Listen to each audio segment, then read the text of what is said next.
اليوم غادي نقدموا الرؤيه الاستراتيجيه ديالنا لجميع الزبناء ديالنا وجميع الانستيتيوشنال اللي تنخدموا معاهم والمطارات وطني السياحه اللي غيمشيو معنا غيواكبونا في هذه الرؤيه الاستراتيجيه الجديده ديال الخطوط الملكيه المغربيه.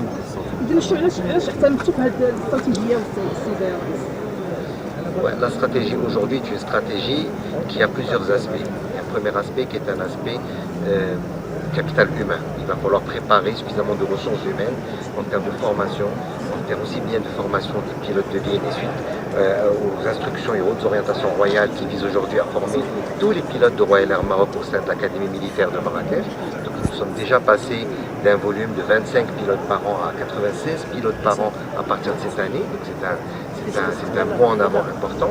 Nous allons beaucoup investir aussi dans la formation des techniciens et des mécaniciens. Et enfin, nous allons aussi investir dans la formation des cadres et des différents métiers liés à l'aérien. Ça, c'est pour l'aspect capital humain. L'aspect équipement consistera à acheter des avions petit à petit. Donc il y a un programme qui va se mettre en place pour pouvoir acquérir les avions qui vont nous permettre de répondre aux attentes et aux besoins des compagnies, je dirais d'autres compagnies nationales et des stratégies de notre pays, notamment en ce qui concerne le tourisme, en ce qui concerne le désenclavement régional. Le domestique va connaître un changement radical dans notre manière de fonctionner. Tous ces aspects-là, ce seront les aspects qui vont être partagés ce soir dans la stratégie. Inch'Allah, غنكونوا واجدين باش نواكبوا هذه الرؤية ديال 2020 هاد كأس العالم اللي غادي تبدا في 2030 خصنا ولا بدا تكون عندنا الامكانيات باش نجيبوا الجماهير اللي غاديو يتفرجوا في كأس العالم في بلادنا. كيف ما كان الحال حنا هاد النهار هذا غادي نقدموا هاد الرؤيه لجميع العاملين ديالنا وجميع هذا الاخوان في السياحه اللي تابعوا معنا الرؤيه الاستراتيجيه ديال الخطوط المغربيه باش نكونوا في الموعد ان شاء الله. Alors aujourd'hui nous étions tous présents à cette présentation de la stratégie de la Royal Air Maroc, une stratégie très importante pour le développement du pays, le développement du secteur aérien, un secteur qui bien entendu est assez énergivore et pour la Royal Air Maroc qui veut se positionner sur le plan national et international avec tous ces grands événements touristiques et sportifs qui arrivent, le Maroc bien entendu qui va accueillir la Coupe d'Afrique des Nations et la Coupe du Monde, Inch'Allah. Ce repositionnement de la Royal Air Maroc, nous avions commencé à travailler avec eux pendant les derniers mois pour pouvoir sortir une stratégie qui soit plus verte pour que la compagnie aérienne puisse, vu que les voyageurs aujourd'hui veulent avoir une offre commerciale, mais également une offre qui soit sobre en carbone et économiquement durable également. Donc ça a été un plaisir de travailler avec la RAM pour l'aider à justement réduire bien entendu sa facture énergétique, mais également lui permettre d'offrir une offre pour ses clients, une offre qui soit tout à fait alignée avec les préceptes du développement durable. Merci beaucoup.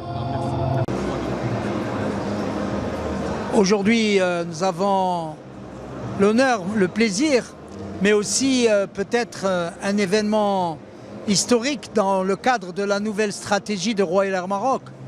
Nous savons combien cette compagnie historique doit avoir un nombre d'avions substantiel et stratégique pour conquérir le monde du ciel.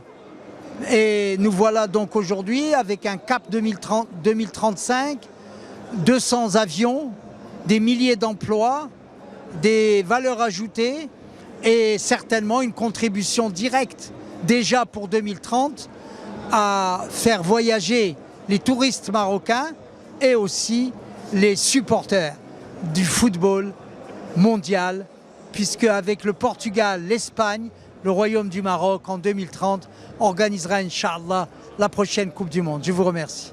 Aujourd'hui, j'ai pu voir le programme ambitieux qu'a la Royal Air Maroc sur les prochaines années, un programme de quadrupler les avions, répondre à la demande et aussi aller sur des destinations dont le Maroc a besoin. Tout ça vient à point nommé parce que le Maroc est en train de faire une transformation extraordinaire et il a besoin d'une flotte pour accompagner cette dynamique et cette ambition. Oui, alors l'événement auquel nous avons assisté aujourd'hui Il marque dans le développement stratégique de la compagnie, je pense, à la fois une rupture et une continuité.